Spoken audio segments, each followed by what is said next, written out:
গল্পকথন কালবৈশাখীর গল্পের আসরে ফিরে এলাম আমি জয়ন্তী আরেকটি গল্প নিয়ে। আজ আপনাদের শোনাতে চলেছি সাহিত্যিক তারাশঙ্কর বন্দ্যোপাধ্যায়ের লেখা একটি ভূতের গল্প। গল্পটির নাম রামাই ভূত। শুনতে থাকুন আজকের গল্প রামাই ভূত। লাভপুর, বীরভূম জেলার লাভপুর। আমার বাড়ি সেখানে। লাভপুরে 4খানা দুর্গাপুজো হয়, 12খানা কালী পুজো হয়। শিব আছেন কয়েক গণ্ডা, এছাড়া বুড়ো শিব আছেন। এদের সঙ্গে অনেক ভূতের আসা যাওয়া। তবে তারা আসে আবার চলে যায় দেবদেবীর সঙ্গে। এছাড়াও অন্য ভূত যারা এখানে বিশেষ পরিচিত তারাও কম নয়, সংখ্যায় তারাও অনেক। এদের মধ্যে লালুক চাঁদা পুকুরের পাড়ে বটগাছটায় যে পেতনিটা থাকতো, তার নাম তো সেই ছেলে বয়স থেকে শুনে আসছি। সে বটের ডালে দাঁড়িয়ে ডালটা দুলিয়ে দোল খেত। চট্টরাজের বাড়িতে একটা ভূত ছিল।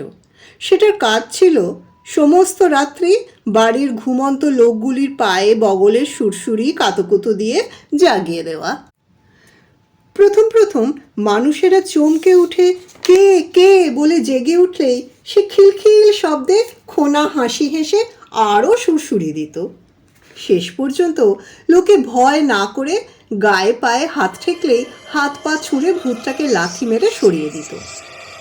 তখন সে আবার অন্য পথ ধরে জ্বালাতন করত, বাবলার কাঁটা ভেঙে এনে ফুটিয়ে দিয়ে জ্বালাতন করত। বৈরাগী তলায় বষ্টুম ভূত ছিল। এখানে বৈরাগীদের একটা খুব ভালো আখড়া ছিল। সেখানে উৎকৃষ্ট বেল গাছ ছিল, লোকে বলতো বাদশাহী বেল।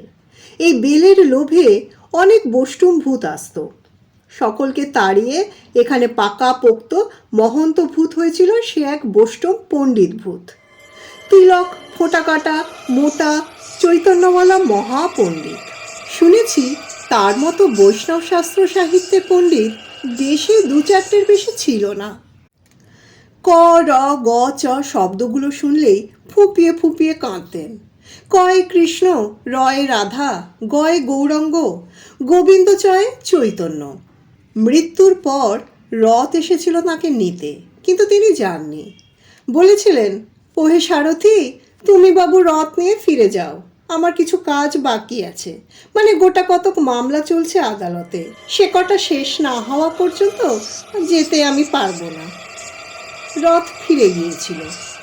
বৈষ্ণবপতি জীবনকালে শুধু বৈষ্ণব শাস্ত্র নিয়েই কারবার করেননি, তাঁর আইন জ্ঞান মামলা জ্ঞান ছিল টনটনে।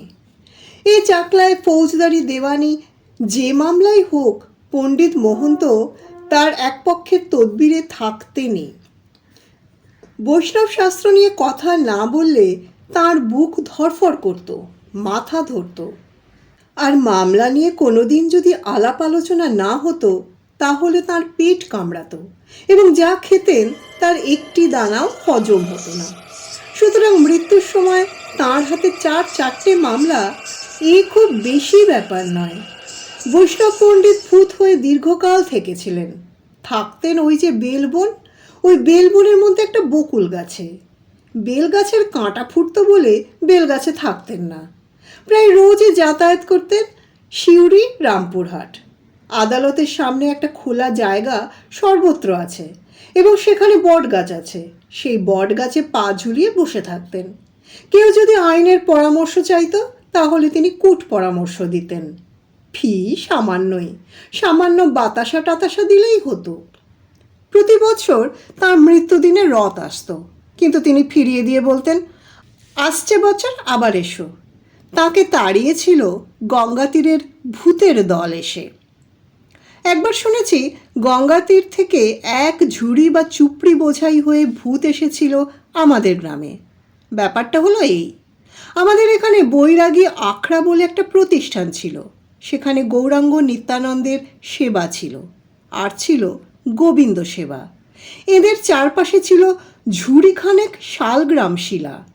মানেটা সেকালে সহজ ছিল, একালে ঠিক সহজ নয়। সেকালে ব্রাহ্মণদের বহুজনের বাড়িতে শালগ্রাম নারায়ণ সেবা ছিল। কিন্তু ক্রমে ক্রমে কালে লোকেরা দেখলে এই গোল নুড়িগুলো কুছ কাম কা নেহি, কেবল পুজো ভোগের ঝঞ্ঝাট বাড়ায়। শালগ্রাম নিয়ে আর ব্যবসা চলে না। লোকে সত্যনারায়ণ করায় না, যাগযজ্ঞি করায় না, তখন তারা লুকিয়ে শালগ্রাম শিলাগুলি এনে এই আখড়ায় নামিয়ে দিয়ে চলে যেত।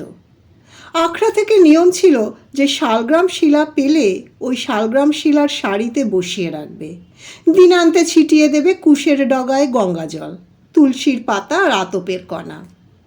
আখড়ায় এজন্য জমি ছিল। এই বৈষ্ণব পণ্ডিতের পরামর্শে সেবাইত একদিন শিলাগুলি ঝুড়ি বোঝাই করে নিয়ে গিয়ে গঙ্গার জলে ফেলে দিল। ব্যাস, নিশ্চিন্ত। কিন্তু অদৃষ্টের বিপাক, সেইখানে ছিল একটা বিশাল অশ্বত্থ বৃক্ষ।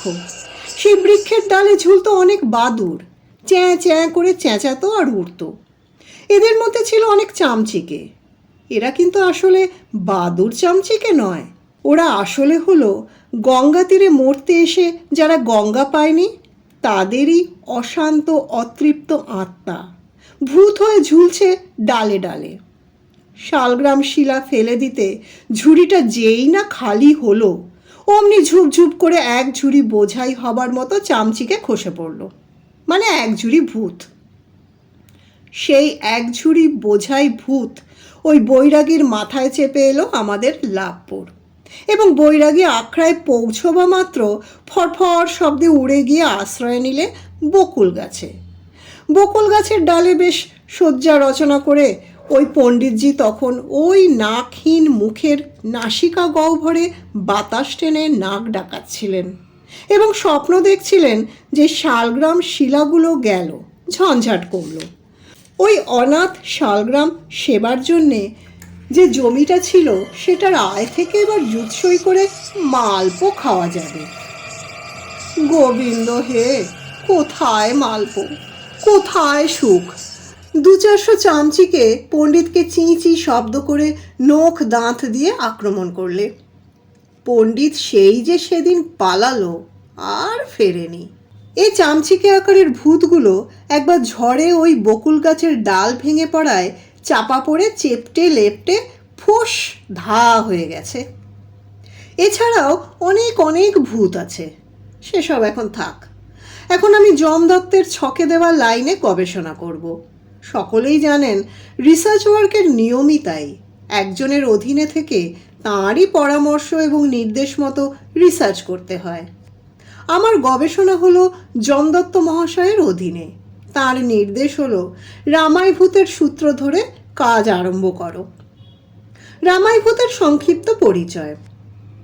সে আজকের কথা নয়, আমার ঠাকুর দাদারা তখন ছেলেপুলে মানুষ, সে ধরুন গিয়ে 140 বছর আগেকার কথা।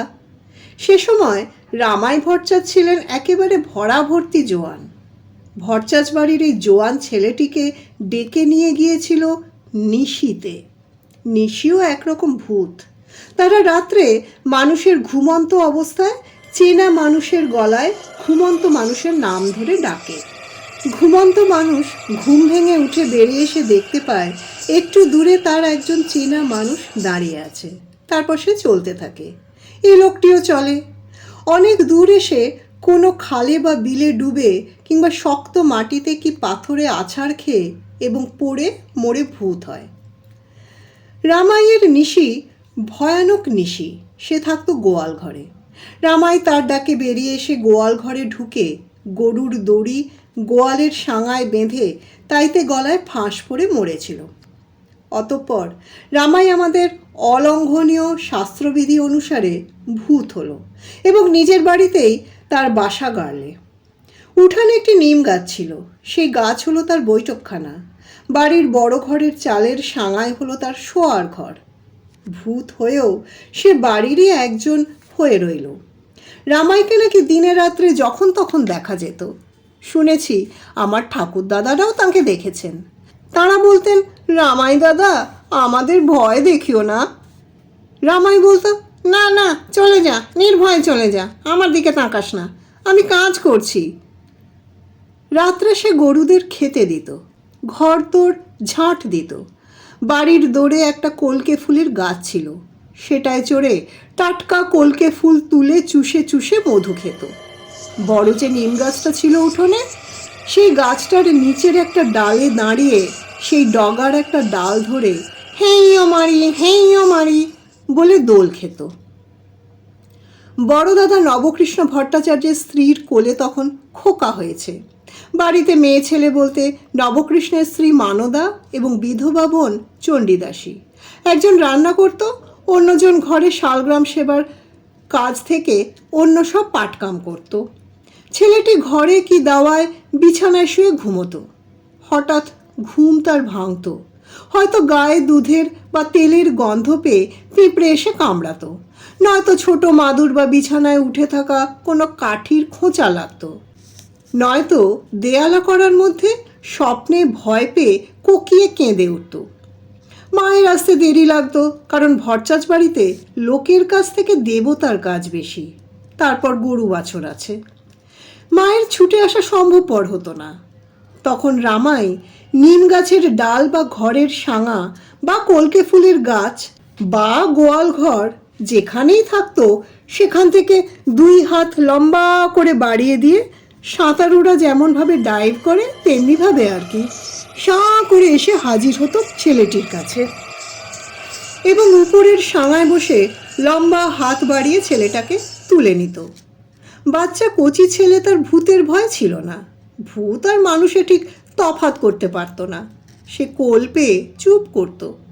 রামাই তাকে দোলা দিতে দিতে আদর করে ফিসফিস খোনা আওয়াজে বলতো, আহারে জিভে আমার জল সরছে, কচি কচি মাংস, তাজা তাজা রক্ত, ইচ্ছা করে ঘাড় মোটকে চষে খেয়ে নি, কিন্তু দাদার ছেলে বংশধর, পিণ্ডি দিবি আমাকে, তোর ঘাড় কি করে ভাঙি। ছেলেটা এর মানে বুঝতো না, ফিক ফিক করে হাসতো। বৌদি এসে দেখতো বিছানায় ছেলে নেই, ছেলে সাঙার কাছে শূন্যে দোল খাচ্ছে। রামাইকে সে দেখতে পেত না। অনুমানে বুঝতো রামাই দোলাচ্ছে। তখন বলতো, ঠাকুরপো, খোকাকে নামিয়ে দাও ভাই, ওর খিদে পেয়েছে, দুধ খাওয়াবো। রামাই সুরসুর করে নামিয়ে দিত ছেলেটিকে। রামাই একটি শর্ত করিয়ে নিয়েছিল বৌদিকে। শর্ত করিয়ে নিয়েছিল এই, ছেলে যেন বড় হয়ে কখনো গয়া না যায়। শর্ত করিয়ে নিয়েছিল এই, ছেলে যেন বড় হয়ে কখনো গয়া না যায়। বৌদি জিজ্ঞেস করেছিল, কেন ঠাকুরপো?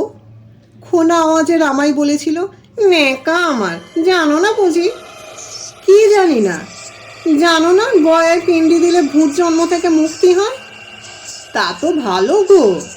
ভালো? তাহলে তো মানুষের মরণও ভালো, মুক্তিও হয়। দেবো নাকি তোমার ঘাটটা ভেঙে? ভয় পেয়ে বৌদি বলতো, দোহাই ভাই, তোমার পায়ে পড়ি। পায়ে পড়ি কেন? মানুষ জন্মে কত হাঙ্গামা বলো তো, খাওয়া দাওয়া, বিষয় সম্পত্তি করা, চাষবাস, পুজো আচ্চা, ঝগড়াঝাঁটি।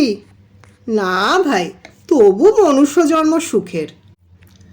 রামাই ধমক দিয়ে উঠত, চুপ বলছি, ভূত জন্ম আরো সুখের, স্বজ্ঞেও এত সুখ নাই, হুম বলেই নাকি রামপ্রসাদী সুরে গান ধরে দিত। মন তুমি আসল খবর জানো না, ভূত জন্ম সুখ জন্ম বিনি আমাদের ফলে শোনা, গাছের ডালে ঘরের কোণে শ্মশানে মশানে বনে, বাসা বাঁধো রান্নারত শুধু লঙ্কাতে সম্বরা দিও না, যেথায় খুশি সেথায় যেও শুধু অযোধ্যার ধারে যেও না। গানটাই শোনা যেত, রামাইকে দেখা যেত না। দেখা যেত ভট্টাচ বাড়ি থেকে খাড়া পশ্চিম দিকে প্রায় 5 হাত দূরে শাহ পুকুরের পাড়ের উপর যে শখানেক হাত উঁচু শিমুল গাছটা আছে, সেই গাছটার মগডালটা বিনা বাতাসে একেবারে ভেঙে পড়বার মতো ঝাপটা খেলো কিছুর। সেকালের লোকে এর মানে বুঝত। তারা বলতো, রাম রাম রাম রাম। কেবল রামাইয়ের বৌদি জানতো এ হলো রামাই। মনের আনন্দে এখান থেকে এক লাফে গিয়ে ঝাঁপ দিয়ে পড়েছে গাছটার উপর। গাছটা হলো গ্রামটার মধ্যে ভূতেদের একটা পার্ক বা বেড়াবার হাওয়া খাবার জায়গা। কেবল রামাইয়ের বৌদি জানতো এ হলো রামাই। মনের আনন্দে এখান থেকে এক লাফে গিয়ে ঝাঁপ দিয়ে পড়েছে গাছটার ওপর। গাছটা হলো গ্রামটার মধ্যে ভূতেদের একটা পার্ক বা বেড়াবার হাওয়া খাবার জায়গা। বৌদির সঙ্গে বনতো রামাইয়ের, কিন্তু বোনের সঙ্গে বনতো না। বোন চণ্ডীদাসী বাল বিধবা। ভূতকে সে অপবিত্র ভাবত, ঘেন্না করত, বলতো মহা পাপী ছিলি ছোড়দা তুই।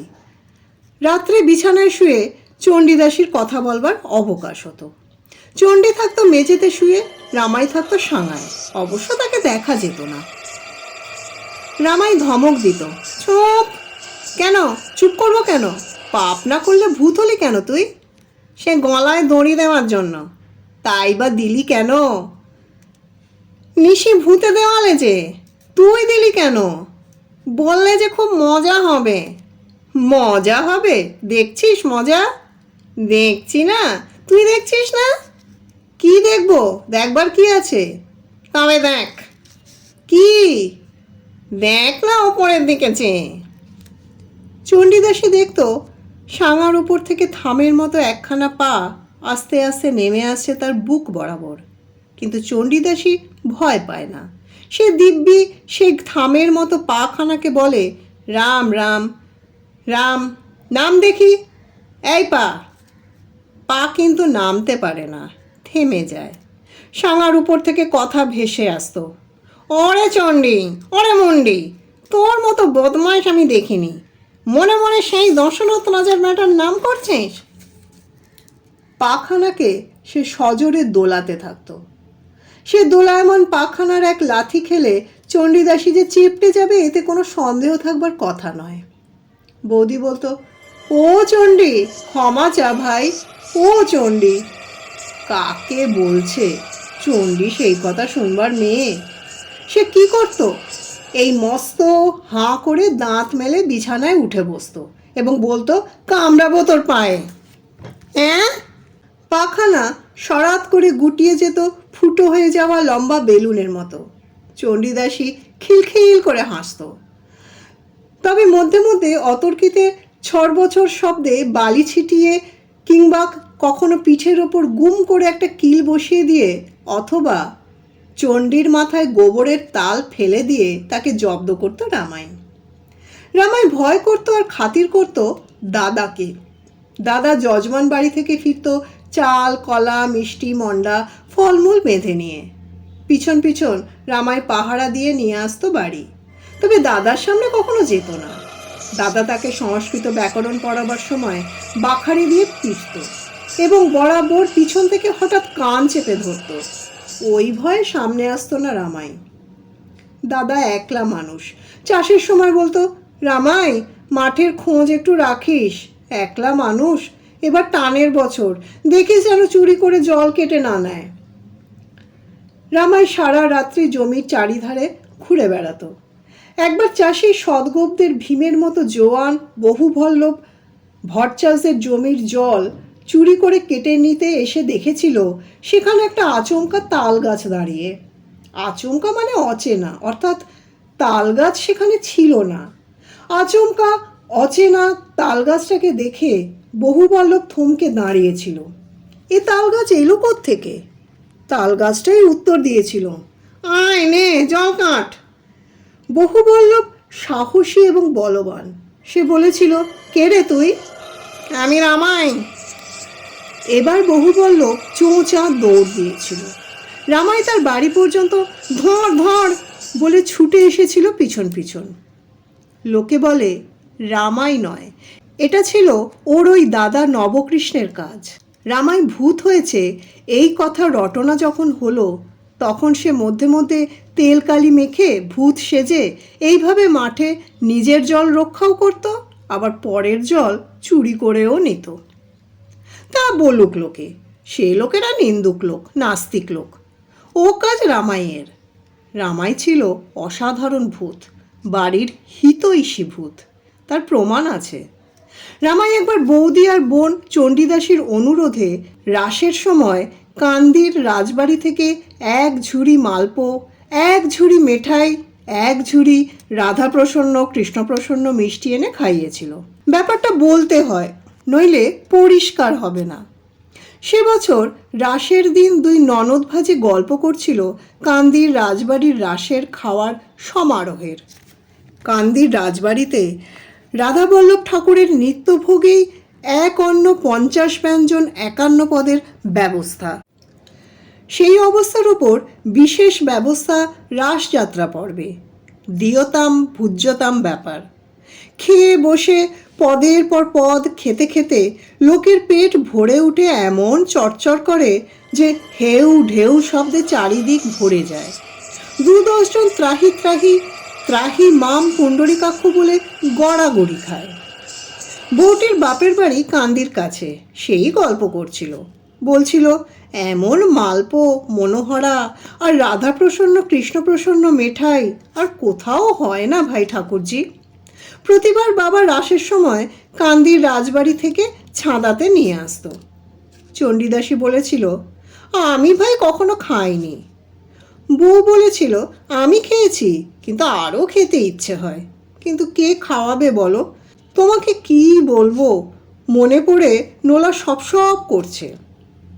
ঘরে সাঙার উপর চালের নিচে এক টুকরো খোনা হাসি বেজে উঠল। চণ্ডী বলেছিল এই কি হাসছিস তুই ছোটদা?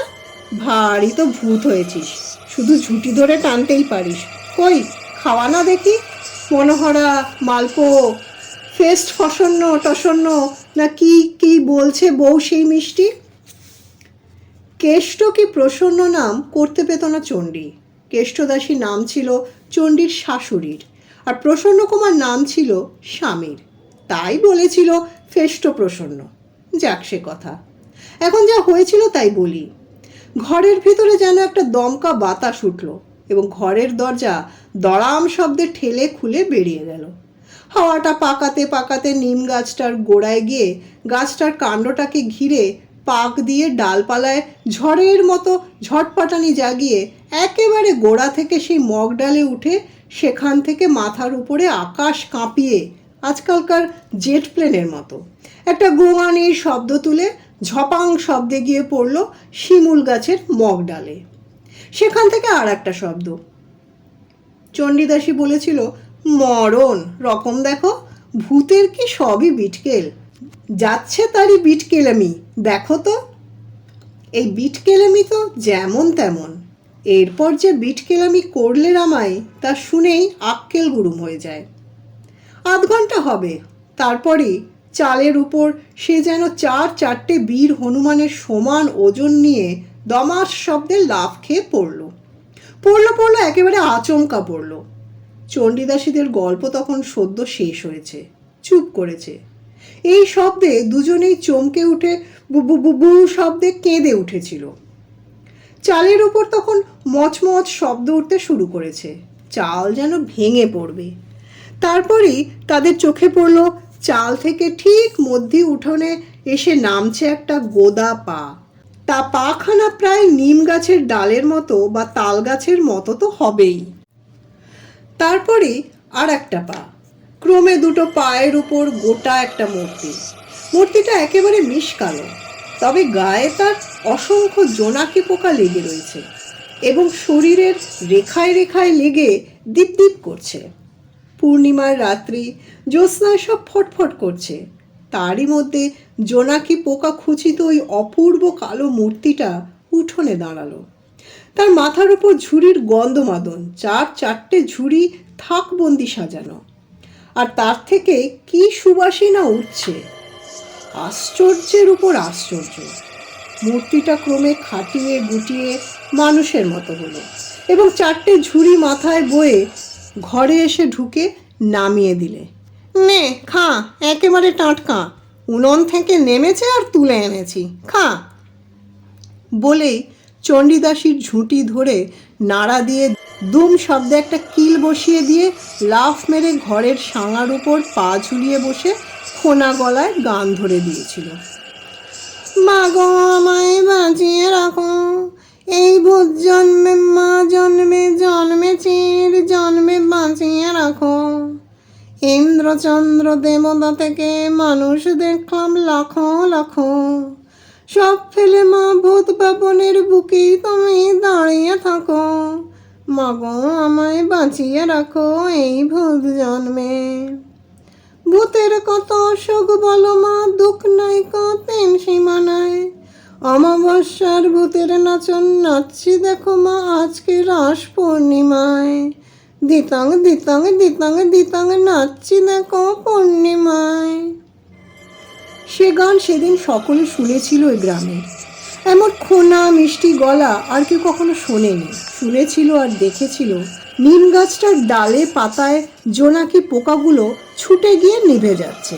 তার মানে রামাই জোনাকি পোকাগুলো ধরে ধরে খাচ্ছিল।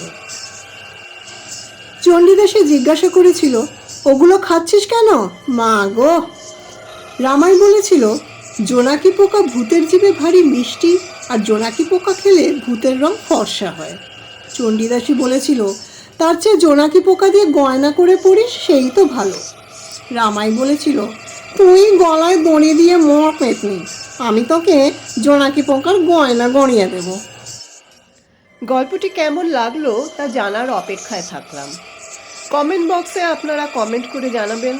ভালো লাগলে লাইক ও শেয়ার করে নেবেন অন্যান্যদের সঙ্গে। এরকম নানান ধরনের গল্প শুনতে গল্পকথন কালবৈশাখীর আসরে যোগ দিন। আজকের মতো এখানেই শেষ করছি। অন্য আরেকদিন আসবো অন্য কোনো গল্প নিয়ে। সবাই সপরিবারে খুব ভালো থাকবেন। ধন্যবাদ।